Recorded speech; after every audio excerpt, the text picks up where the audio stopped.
Sahabat data, kembali lagi di Edustik, Edukasi Statistik episode ke-7. Pada Edustik kali ini kita akan membahas tema inflasi.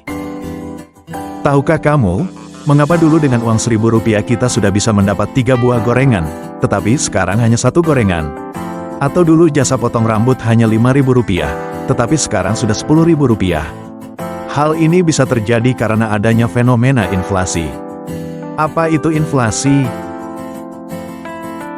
Inflasi adalah kecenderungan kenaikan harga barang dan jasa secara umum dan terus-menerus dalam jangka waktu tertentu. Dengan naiknya harga barang dan jasa, maka daya beli masyarakat menjadi menurun. Dengan kata lain, inflasi adalah berkurangnya nilai uang terhadap nilai barang dan jasa secara umum.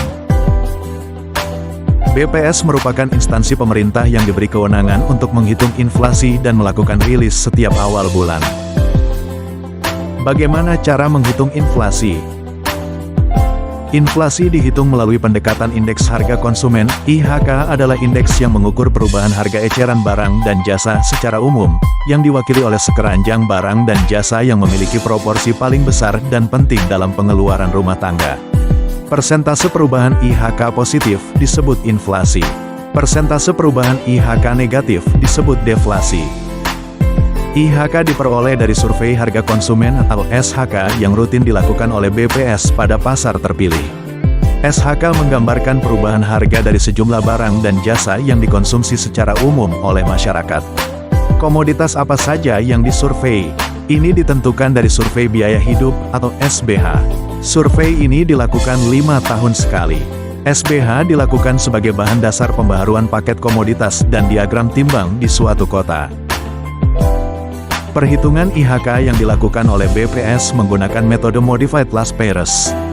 Rumus perhitungan IHK dengan metode Modified Last Payers yaitu sebagai berikut. Setelah diketahui indeks harga konsumen di bulan tersebut, inflasi dapat diketahui melalui perhitungan persentase perubahan IHK.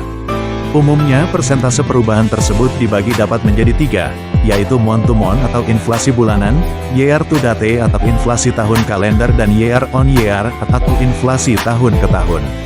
Inflasi bulanan digunakan untuk menangkap fenomena dan gambaran perkembangan harga setiap bulannya. Inflasi tahun kalender digunakan untuk menangkap fenomena dan gambaran perkembangan harga selama tahun berjalan.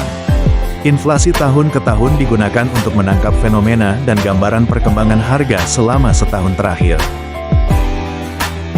Pada Desember, ukuran inflasi tahun kalender sama dengan inflasi tahun ke tahun. Inflasi tahun kalender pada Desember menggambarkan inflasi selama 1 tahun berjalan. Saat ini BPS melaksanakan perhitungan inflasi pada 150 kabupaten, kota yang tersebar di seluruh Indonesia. Di Sumatera Utara ada 5 kota dan 3 kabupaten yang menjadi kota, kabupaten inflasi. Yaitu, Kota Sibolga, Kota Pematang Siantar, Kota Medan, Kota Padang Sidimpuan, Kota Gunung Sitoli, Kabupaten Labuhan Batu, Kabupaten Karo, dan Kabupaten Deli Serdang. Sahabat data, saat ini pemerintah menetapkan tingkat inflasi 2,5% tanda kurang lebih 1. Intinya kita harus menjaga supaya tingkat inflasi tetap terkendali. Tidak konsumtif, no panic buying, dan jangan menimbun stok barang. Demikian Edustik episode kali ini. Semoga bermanfaat. Sampai jumpa di episode selanjutnya.